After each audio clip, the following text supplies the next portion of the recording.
Jerry, what were the issues that you were having sleeping throughout the night? Well, growing up, I didn't snore, but the older I got, I started to snore more, and I started noticing that I was getting tired during the day, and when I would wake up in the morning, I was still tired as if I didn't get much sleep. So I started doing some research to figure out what were some of the symptoms, and I figured it might have something to do with snoring, but I wasn't sure. Yeah. Oh, did you know that you snored?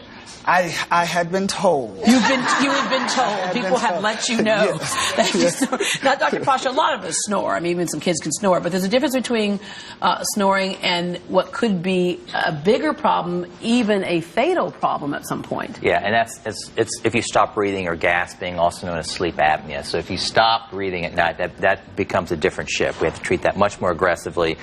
Sleep apnea, as you know, is associated where you literally lose your breath, your oxygen level goes down. So you stress your heart, your lungs.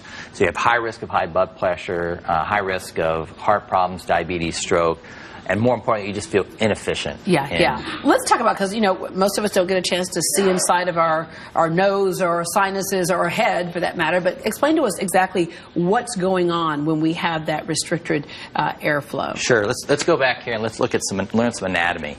When someone comes in and they tell me, listen, I can't breathe at night or during the day, there's two things I got to look at. And this is important because when a patient comes in, everybody's different.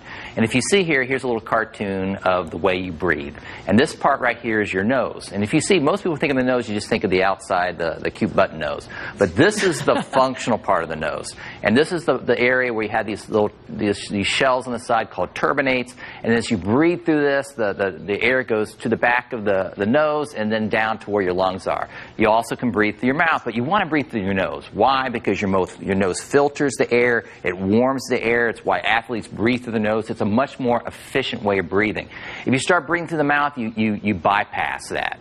Now, if you look here, you know, you have your nose as a potential area of obstruction, but also you can obstruct in this area back here. Now, this, if you can see, this is the uvula, the little bell in the back, and the soft palate, and look at the tongue base. This is a junction. See how important this area is? Because not only can it block the air going down south to your lungs, but also your nose. So when a patient comes in, I have to look at all the different parts and then decide where the levels of obstruction.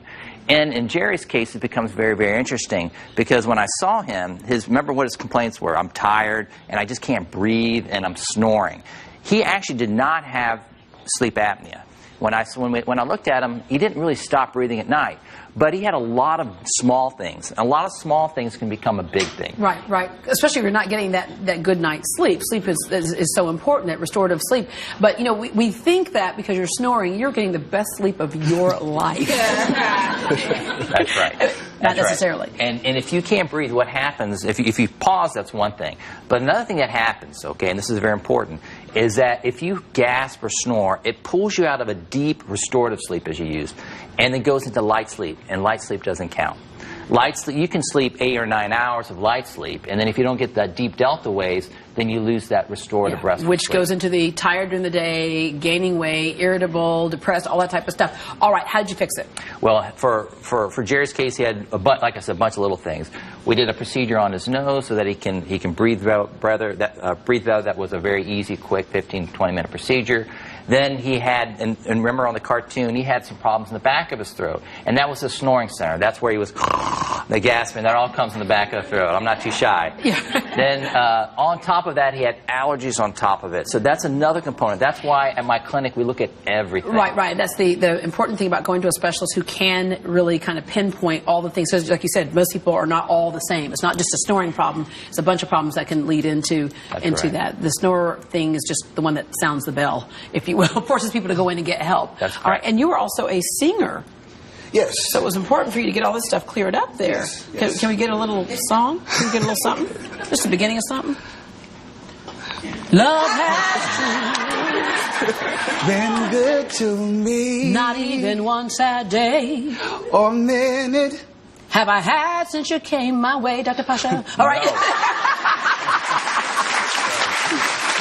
All right, so life now is Life now is better. You know, the first thing I noticed after the nose surgery first was just running outside. I didn't realize that I wasn't breathing, so the first time I went running and could actually take those deep breaths, yeah, it was so amazing. And sleeping and being able to rest, and I forgot to mention the weight gain, but you know, you do start losing weight once you start getting the rest and so forth. So, and now I'm sure people tell you that you're not snoring. Yes. You've been told that you don't snore now. And that's nice. Yeah.